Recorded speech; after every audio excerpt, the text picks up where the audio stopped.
ವಿದ್ಯಾರ್ಥಿಗಳೇ ಇದನ್ನು ಭಾಳ ಕೇರ್ಫುಲ್ಲೇ ಮಾಡಬೇಕು, ಭಾಳ ಚಂದ ಕಂಡಿಡಿರಿ. ಆ ಕೋಣೆ ನೆಲದ ವಿಸ್ತೀರ್ಣ ಕೇಳೋಣ. ಇದು ಮೆಂಟಲ್ ಎಬಿಲಿಟಿ ಮ್ಯಾಥ್ಸ್. ಇದು ಮೆಂಟಲ್ ಎಬಿಲಿಟಿ ಒಳಗೆ ಬರ್ತದೆ. ಈ ಗಣಿತ ಭಾಳ ಹುಷಾರಲೆ ಮಾಡಬೇಕು. ಇವೆಲ್ಲ ಪರೀಕ್ಷೆಗೆ ಬಿದ್ದಂಥ ಗಣಿತಗಳು. ಒಂದು ಚೌಕಾಕಾರದ ಕೋಣೆಯ 4 ಗೋಡೆಗಳ ವಿಸ್ತೀರ್ಣ 192 ಚದರ ಮೀಟರ್. ಆ ಕೋಣೆಯ ಗೋಡೆ ಎತ್ತರ 6 ಮೀಟರ್ ಇದ್ದರೆ ಆ ಕೋಣೆಯ ನೆಲದ ವಿಸ್ತೀರ್ಣ ಕಂಡು ಹಿಡಿಯರಿ. ನೋಡ್ರಿ, ಭಾಳ ವಿಶೇಷವಾದಂಥ ಲೆಕ್ಕ. ಸರಿಯಾಗಿ ನೋಡ್ಕೊಂಡು ಮಾಡ್ರಿ. ಮಾಡೋದಾತ ವಿಡಿಯೋ ಆನ್ ಮಾಡಿ. ಈಗ 4 ಗೋಡೆಗಳು ಎಲ್ಲರೂ ಲಕ್ಷ ಕೊಟ್ಟು ನೋಡ್ರಿ. ಒಂದ್ಸಲ ತಿಳಿತು ಅಂದ್ರೆ ನಿಮಗೆ ಗಣಿತಿದ್ದು ಮುಂದೆ ಮಾಡ್ತಾರೆ. ಇಲ್ಲೇ 4 ಗೋಡೆಗಳ ವಿಸ್ತೀರ್ಣ, ಆಯತಾಕಾರದ 4 ಗೋಡೆಗಳ ವಿಸ್ತೀರ್ಣ 2 ದುಂಡಕಾಸ್ ಉದ್ದ ಪ್ಲಸ್ ಅಗಲ ಗುಂಡ್ಲೆ ಎತ್ತರ ಇಜುಕ್ವಲ್ ಟು 4 ಗೋಡೆಗಳ ವಿಸ್ತೀರ್ಣ. ಇದು ವರ್ಗಾಕಾರದ ನೆಲ ಅದ. ವರ್ಗಾಕಾರ ಅಂದ್ರೆ ಏನು? ಉದ್ದನ ಅಷ್ಟೇ ಅದ, ಅಗಲನ ಅಷ್ಟೇ ಅದ. ಎತ್ತರಕ್ಕೆ ಹೆಚ್ಚಿರ್ಬೋದು, ಚೌಕಾಕಾರದ ಕಡಿಮೆ ಇರ್ಬೋದು. ಯಾಕಂದ್ರೆ ನೆಲ ಎಷ್ಟು ಇರ್ತದಲ್ಲ ಅಷ್ಟೇ ಎತ್ತರ ಇರ್ಬೇಕಂತ ಏನಲ್ಲ. ಆದ್ರೆ ಚೌಕಾಕಾರದ ಕೋಣೆ ಅಂದ್ರೆ ತಳಗ ಉದ್ದ ಅಗಲ ಎನ್ನದ ಚೌಕದ ಎತ್ತರ ಹೆಚ್ಚು ಕಡಿಮೆ ಇರ್ತಾವ ಮನೆಗಳು. ಆ ಲೆಕ್ಕದ ಮೇಲೆ ಇದು ಗಣಿತ ಅದ. ಇಷ್ಟು ತಿಳಿಸಿ ಹೇಳಿದಿಂದ ನೀವು ಮಾಡ್ತಿದ್ರೆ ಮಾಡ್ರಿ. ನೋಡ್ರಿ, 4 ಗೋಡೆಗಳ ವಿಸ್ತೀರ್ಣದ ಸೂತ್ರ, ಚೌಕಾಕಾರದ ಕೋಣೆಯ ವಿಸ್ತೀರ್ಣದ ಸೂತ್ರ ಗುರ್ತಿರ್ಬೇಕು ನಿಮ್ಗೆ. ಅದು ಆಯತಾಕಾರದ ಕೋಣೆಯ 4 ಗೋಡೆಗಳ ವಿಸ್ತೀರ್ಣ 2 ದುಂಡಕಾಸ್ ಉದ್ದ ಪ್ಲಸ್ ಅಗಲ ಗುಂಡ್ಲೆ ಎತ್ತರ ಹಚ್ಕೊಂಡಾಗ ನಿಮ್ಗೆ ಉತ್ತರ ಬಂತು. ಇದು ವರ್ಗಾಕಾರದ 4 ಗೋಡೆಗಳ ವಿಸ್ತೀರ್ಣ ಮಾಡಿ. ಇಷ್ಟು ತಿಳಿಸಿ ಹೇಳಿ ಯಾರು ಮಾಡ್ತೀರಿ ಮಾಡಿ, ನಾ ತಿಳಿಸ್ತಾನ. ಓಕೆ, ನೋಡಿ ನಾ ತಿಳಿಸ್ತಾನ. ಒಂದು ಚೌಕಾಕಾರದ ಕೋಣೆಯ 4 ಗೋಡೆಗಳ ವಿಸ್ತೀರ್ಣ ಬರೋಬರಿ ನೋಡಿ. ಭುಜ ಗುಂಡ್ಲೆ 4, ಸರ್ವಾಸ್ ಗುಂಡ್ಲೆ ಅದು ಗುಂಡ್ಲೆ ಎತ್ತರ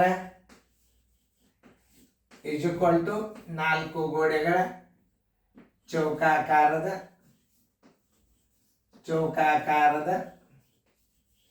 4 ಗೋಡೆಗಳ ವಿಸ್ತೀರ್ಣದ ಸೂತ್ರ ಇದು. 4 ಗೋಡೆಗಳ ವಿಸ್ತೀರ್ಣ.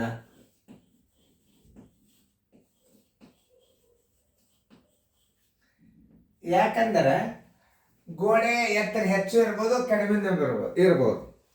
ಆದ್ರೆ ಇಲ್ಲಿ ಏನ್ ತಿಳ್ಕೊಂಡ್ರಿ ನೀವು? 4 ಗೋಡೆಗಳ ಪರಿಮಿತಿನೇ ಇದು ಪರಿಮಿತಿನೇ ಇದು. ಪರಿಮಿತಿಗೊಂಡ್ಲೆ ಎತ್ತರ. 4 ಗೋಡೆಗಳ ವಿಸ್ತೀರ್ಣ ಬರೋಬ್ಬರಿ ಏನು? ಪರಿಮಿತಿಗೊಂಡ್ಲೆ ಎತ್ತರ. ಅದು ಆಯತಾಕಾರಕ್ಕೆ ಏನು ಹಚ್ಕೋತೀರಿ? 2 ದುಂಡಕಾಸ್ ಉದ್ದ ಪ್ಲಸ್ ಅಗಲ ಗುಂಡ್ಲೆ ಎತ್ತರ ಹಚ್ಕೋತೀರಿ. ಇದು ಚೌಕಾಕಾರದ 4 ಗೋಡೆಗಳ ವಿಸ್ತೀರ್ಣ ಸರ್ ಬಂದಿತ್ತು ಅಂತಂದ್ರೆ ಭುಜ ಗುಂಡ್ಲೆ, ಇದು ಭುಜ ಗುಂಡ್ಲೆ 4 ಅಂದ್ರೆ ಏನು? ಪರಿಮಿತಿ ಗುಂಡ್ಲೆ ಎತ್ತರ. ಯಾವಾಗಲ 4 ಗೋಡೆಗಳ ವಿಸ್ತೀರ್ಣ ಏನಿರ್ತದಂದ್ರೆ ಪರಿಮಿತಿ ಗುಂಡ್ಲೆ ಎತ್ತರ. ನೆನ್ಪಿಟ್ಕೋರಿ. ಪರಿಮಿತಿ ಸೂತ್ರ ಏನದ? ಭುಜ ಗುಂಡ್ಲೆ 4 ಗೋಡೆಗಳ ವಿಸ್ತೀರ್ಣ. ಆ ಪ್ರಕಾರ ತುಂಬ್ಕೋರಿ ಬರೋಬರಿ. ಎಕ್ಸ್ ಭುಜ ಗುರ್ತಿಲ್ಲ, 4 ಗುಂಡ್ಲೆ ಎಷ್ಟದ? 6 ಎತ್ತರದ. 4 ಗೋಡೆಗಳ ವಿಸ್ತೀರ್ಣ ಎಷ್ಟದ? 192 ಅದ. ನೋ, ಈಗ 4x ಗುಂಡ್ಲೆ 6 ಇಜುಕ್ವಲ್ ಟು 192. 6 4 24x ಬರೋಬರಿ 24x ಬರೋಬರಿ 192. x ಬರೋಬರಿ x ಅಂದ್ರೆ ಏನ್ ಬಂತು ನೋಡ್ರಿ? ಭುಜ ಬಂತು ನೋಡ್ರಿ. 192 ಬಾಗಿಲೆ 24 ನೋಡ್ರಿ. 4 6 24, 4 4 16, 4 4 16, 4 8 32, 6 1 6 8 ಬರೋಬರಿ ಏನಾಯ್ತು? 8 ಆಯ್ತು. ಎಕ್ಸ್ ಅಂದ್ರೆ ಏನು? ಭುಜ. ನೋಡ್ರಿ, ಭುಜಕ್ಕೆ ನೀವು ಏನ್ ಮಾಡ್ಕೊಂಡ್ರಿ? ಎಕ್ಸ್ ಅಂತ ಹಾಕೊಂಡಿರ್ಲ. ಎಷ್ಟು ಬಂತು? ಭುಜ. ಎಕ್ಸ್ ಅಂದ್ರೆ ಏನು? ಎಕ್ಸ್ ಇಸ್ ಈಕ್ವಲ್ ಟು ಭುಜ. ಭುಜ ಬರೋಬರಿ 8 ಮೀಟರ್. ಎಕ್ಸ್ ಅಂದ್ರೆ ಏನು? ಭುಜ. ನೋಡ್ರಿ ಭುಜಕ್ಕೆ ಹಾಕೊಂಡ್ರಿ ಇಲ್ಲೋ ನೋಡ್ರಿ, ಸರಿಯಾಗಿ ನೋಡ್ರಿ. ನಾ ತಿಳಿಸಿ ಹೇಳಿದ್ದಂದ್ರೆ ನೀವು ಸರಿಯಾಗಿ ತಿಳ್ಕೊಂಡ್ರು ಇಲ್ಲೋ ನೋಡ್ರಿ. ಯಾಕಂದ್ರೆ ಇದು ಗಣಿತ ಬೀಳುತ್ತದ, ಇದು ಬಿದ್ದದ.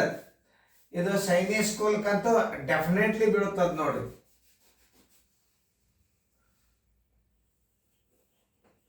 ಹಾ, ಭುಜ ಗುಂಡ್ಲೆ 4 ಪರಿಮಿತಿ ಅಂದಂಗೆ.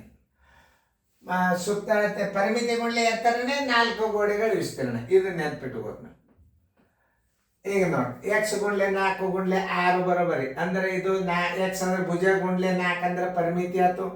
ಪರಿಮಿತಿಗೆ ಎತ್ತರದಿಂದ ಗುಣಿಸಿದ್ರೆ 4 ಗೋಡೆಗಳು ವಿಸ್ತೀರ್ಣ ಬರ್ತದೆ. ಇದು ಬಹಳ ಹುಷಾರ್ ಲೆಕ್ಕಿದು. ಇದು ನೋಡ್ರಿ, ಎಕ್ಸ್ ಗುಂಡ್ಲೆ 4 ಬರೋಬರಿ 6 ಎತ್ತರ ಇಟ್ರೆ 6x ಗುಂಡ್ಲೆ 4x ಗುಂಡ್ಲೆ 6 = 192. 6 24x ಬರೋಬರಿ 192. ಎಕ್ಸ್ ಅಂದ್ರೇನು?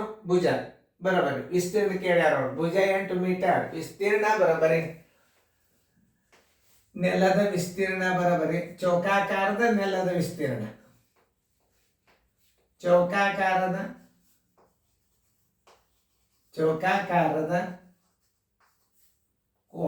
ಕೋಣೆಯ ನೆಲದ ವಿಸ್ತೀರ್ಣ ಬರೋಬರಿ. ನೆಲದ ವಿಸ್ತೀರ್ಣ ಬರೋಬರಿ. ಭುಜ ಗುಂಡ್ಲೆ ಭುಜ ಅಥವಾ ಭುಜ ಸ್ಕ್ವೇರ್ ಬರೋಬರಿ 8 ಗುಂಡ್ಲೆ 8 ಬರೋಬರಿ 64 ಚದರ ಮೀಟರ್. ಉತ್ತರ ಬರೋಬರಿ 64 ಚದರ ಮೀಟರ್. ಆನ್ಸರ್ 64 ಚದರ ಮೀಟರ್. ನೋಡಿ, ಉತ್ತರ ಸಂಖ್ಯೆ ಎ. ನೋಡಿ, ಎಷ್ಟು ಚಂದ ತಿಳ್ಕೊಂಡು ಮಾಡಿರ್ತಾವಪ್ಪ ಗಣಿತಗಳು. ಸರಿಯಾಗಿ ತಿಳ್ಕೊಬೇಕು. ಪರಿಮಿತಿ ಗುಂಡ್ಲೆ ಎತ್ತರ, ಇಂಥ ಗಣಿತಗಳು ನಿಮ್ಗೆ ಬಂದು ಅಂದ್ರೆ ವಿದ್ಯಾರ್ಥಿಯಿಂದ ತಯಾರು ಮಾಡ್ಲಿಕ್ಕೆ ಒಂದು ಶಕ್ತಿ ಬರ್ತದೆ. ಇವೆಂಥವೆಲ್ಲ ಗಣಿತಗಳು ನಿಮಗೆ ಬಂದು ಅಂದ್ರೆ ಬೇಕಾದಂಗೆ ಈಸಿಯಾಗಿ ಹುಡುಗರು ತಯಾರು ಮಾಡ್ಕೋಬಹುದು. ನೋಡಿ, ಸರಿಯಾಗಿ ತಿಳ್ಕೊರಿ.